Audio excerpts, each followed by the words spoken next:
Well, howdy, howdy, howdy. Nearly Senior Citizen here. Greetings, boys, girls, and all of our non-binary friends, and welcome to this, another brand new day. Yay, a brand new day filled with hope and promise, and of course, threats and terror. I mean, a day is a day, and how you see the day and how you perceive it is all dependent on what's happening inside of your own skull there. So hopefully it's good and not horrific and nightmarish, as most life is on the planet. Yay. Have you ever watched any videos or such about what happens in the ocean? Oh my god, life is anything in the ocean is terrifying.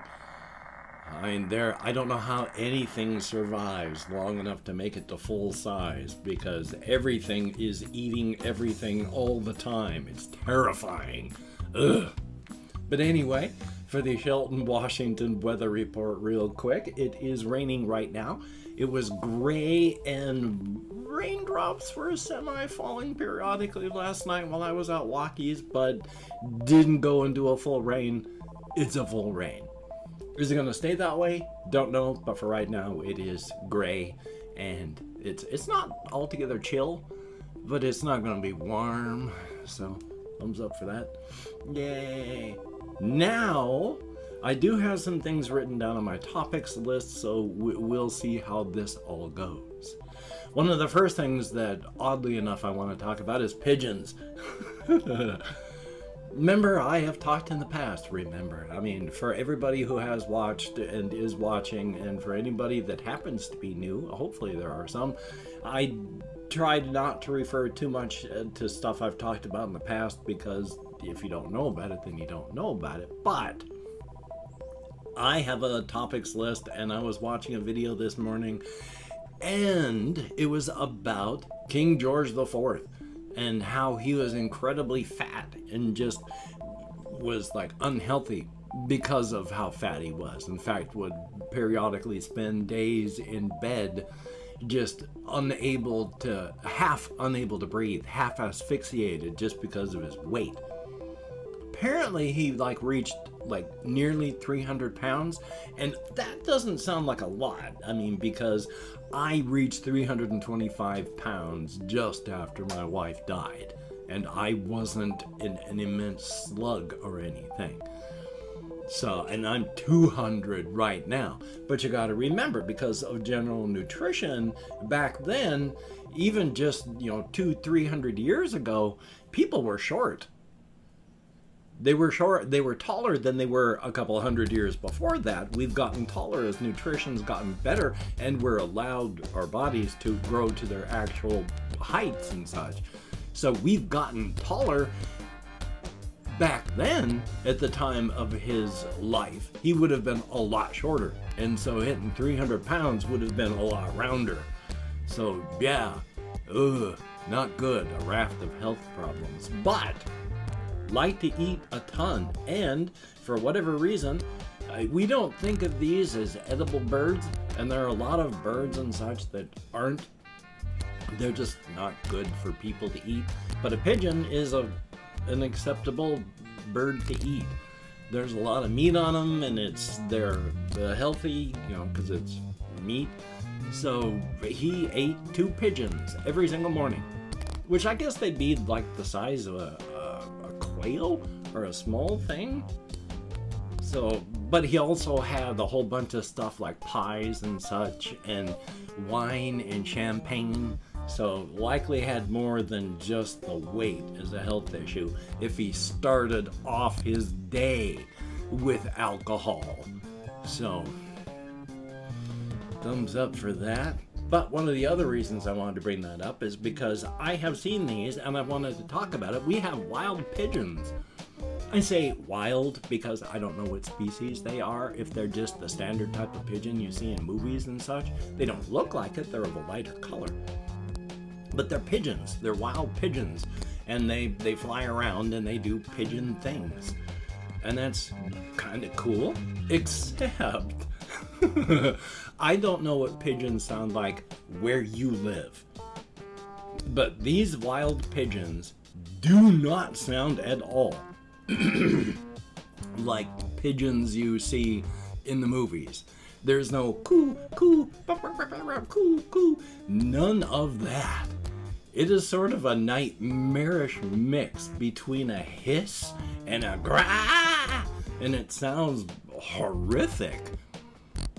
When you first hear it, it's like, oh my god, and then you see that it's just pigeons. So, thumbs up? They're birds, they're interesting. I mean, I like animals, and I still keep forgetting to carry stuff around with me to feed the crows. I don't come across a lot of crows when I'm walking. You know, so when I do, it's like every 5th or 6th walkies I go out, I come across a crow. And so I want to make friends with crows, but I don't get the reinforcement I need to take things with me to feed them, because they're rarely just in my reach or sight that I can feed them and thus start making friends with them. So I want to make friends with them, but all I have right now is peanuts, and I don't know how much crows like peanuts. And the problem with peanuts is they're in the shell, so they got to break through the shell to get to the actual peanut inside, and when all you got is a beak, I mean, I want to have a better food for crows that I can carry around. I mean, because they eat, like, you know, also small animals and stuff like that, and meat, and I can't go carrying meat around with me during the summer in my pockets just to go walkies. So, thumbs up for that. Oof, duh.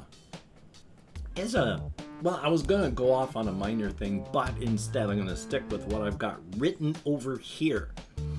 One of the things that I've been trying to do is think out of my head, so I can actually, I think I mentioned yesterday how I want to do a video series on the cosmic horror Pantheon thing, because my mind is set up that everything has to make sense. When I write a story about something here, it's got to be built on a foundation that works.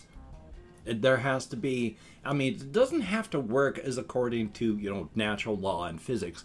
It just has to have an internal logic that makes sense within the framework of the story.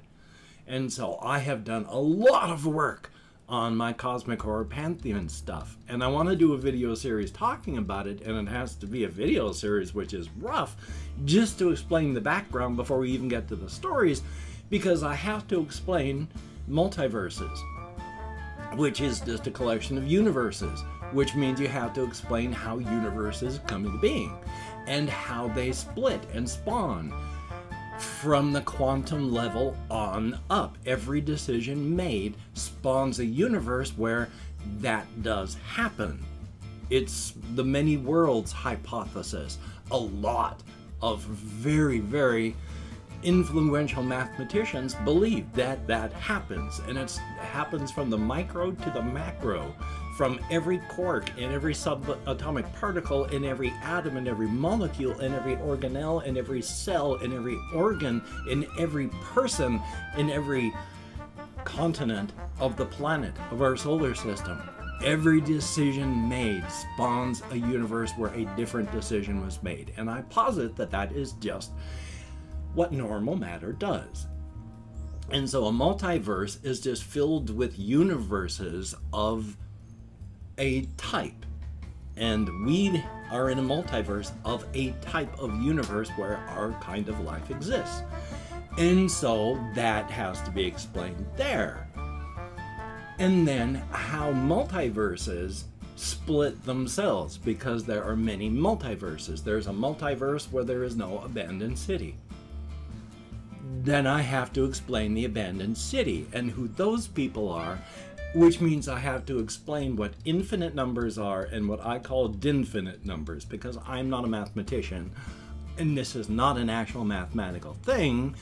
I mean, it is, but not the way I can talk about it, because, again, I'm not a mathematician. But an infinite number, or an infinite number of things, is more of a philosophical concept than not, because if you have an infinite number of something, an infinite block of something, it doesn't matter how much you break it down. You could break that down into an infinite number of smaller pieces, and each of those infinite number of smaller pieces would be infinitely large.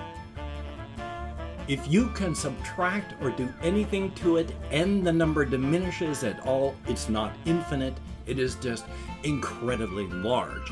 And our brains are not set up to understand that sort of stuff. I call that infinite numbers.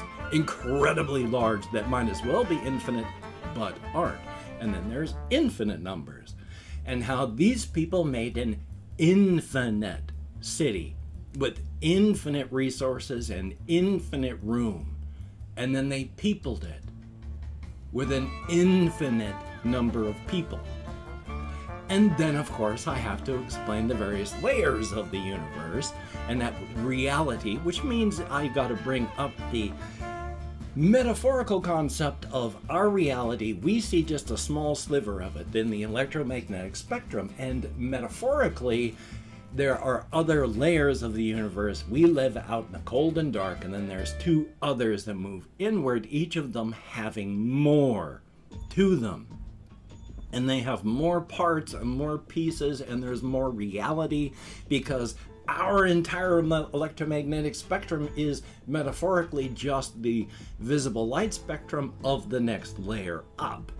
And then the next layer above that, this reality's full spectrum is metaphorically just the visible light spectrum of their full existence. In the middle universe, they are still people, but they are so alien and unknowable, we can't ever figure them out. The people in the middle are knowable, but strange and alien. And if we tried to live there, the extra energies, all the cancers would wipe us out within a few years. And if someone from there tried to live in our areas, they would die from lack of everything, like trace minerals, radiations they need. And then that brings up the Ungata, the void between the multiverses. My lips are coming apart again. Enjoy. Grab a tissue here so I wipe my fingers off. And the void between universes, that is such a void that even if you take a limitless and boundless universe, if you can even think there, it's too much. A single quark, even the thought of a quark inside of a limitless, boundless universe is too claustrophobic. There's too much matter there. It is just too crowded to be the void. And Amigerazu, the Gakira, the most powerful, came swimming out of the Ungata, the void, at which point that's when the multiverses started to split, because there is a multiverse with nothing, vanilla, a multiverse with a city, and everyone's happy. There's nothing really weird. There's another multiverse where Amigerazu came swimming out of the void. Bang! Two decisions. They could evacuate or they could fight. There's a multiverse where they left. An infinitely large city filled with an infinite number of people was able to evacuate in an orderly fashion. Where did they all go? Who knows? And then there's a multiverse where they fought, which means there's a multiverse where they fought and then won, and a multiverse where they fought and then left. Because with infinite soldiers, with infinite resources, with infinite time, they can't lose. It's just they just finally decided the loss of life was too much. So, now there's Amigerazu herself. And as you can see, this has been a huge amount of background and such, and I've only brushed on it, and we're not even to the cosmic horrors themselves yet. So, thumbs up. And I've done a ton of work on this infinite city in my head, so it's... thumbs up? I mean, it's good. I'm not the kind of person yet that can actually write this stuff down. With my ADHD, I have never developed any habits. Ever. I've never been able to, never needed to, so never did. I'm having to, at 58 and a half, try and develop work habits and such that I should have had when I was 15 and never developed, so we'll see what happens. And I've opened up 24 hours worth of comments in my community tab. I'm going to go through and thank 20 to 25 people for having left me a comment. I'm not reading the comments right now. I'm going to go through and read them afterward. Thumbs up each one I do. Answer as many as I can. Definitely a thumbs up on that. If I mispronounce a username, no disrespect is intended. I am an American English speaker, and even though I count American Sign Language on the fingers of this hand with my depression, fibromyalgia, cannabis use, and now at least partially treated ADHD, my memory, while getting better, is still shaky, but. So, we have Tyler Hood, thumbs up and thank you. Lucas P, greatly appreciated. April B, thumbs up. We have Crosby, greatly appreciated. There is Queen Monica, thumbs up and thank you. Colin, not Colin. Sorry about that, but thank you. El Demente, thumbs up and thank you. Rob1983, thumbs up and thank you very much. Good to see you.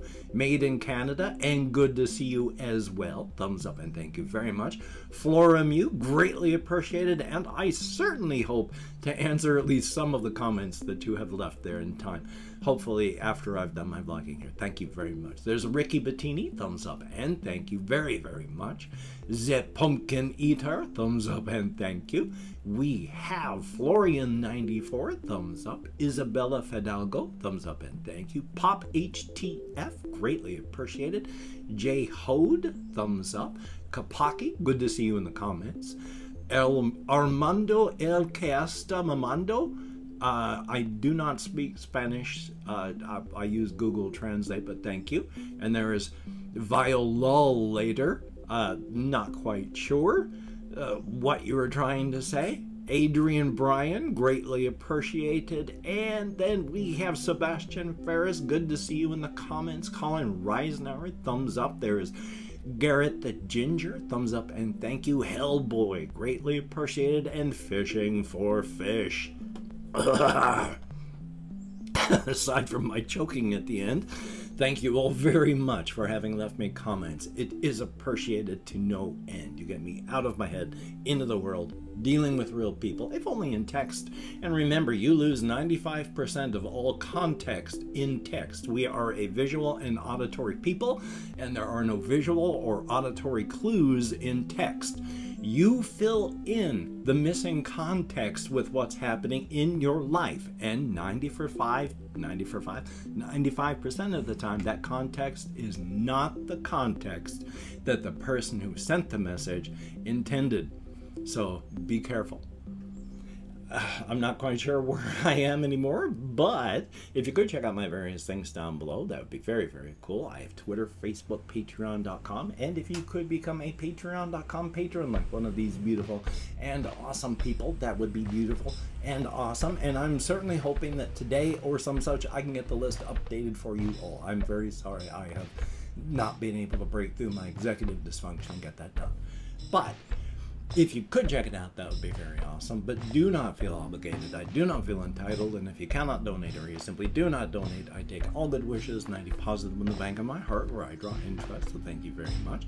And of course, if you toss me a like, I appreciate all the positive validation I get for my existence. And of course, I say of course a lot, it would be cool if you could hit the notification bell on the subscription button. My views and my subscribers and such keep going down, down, down. If you could share the video and get people to, well, encourage people to, well, don't spam anybody, but you know, thank you. I don't know how to speak English anymore. Greatly appreciated. Thumbs up. Thank you, each and every one of you. So, I got stuff I got to get done today. Hopefully you've got stuff you've got to get done today. Hopefully we can all actually get that stuff done. So if you don't have to go out, don't go out as much. If you do, please wear a mask, even without mask mandates. It's a good idea. I have been healthier in this past year because of mask use than I have been at any other point in my life. Physically healthy. And that's a good thing right there. So wear a mask, wash your hands, always a good idea. Try not to touch your face. Again, a good idea in public. Maintain your social distancing. Oh, people better get vaccinated if you can. Science is good. So, you take care. And have a great day today. We'll see you on the flip side. And that is a definite thumbs up. And my lips are just coming apart. You know, there's the stuff, that extra stuff on the side. Oh. No, you're doing it right. You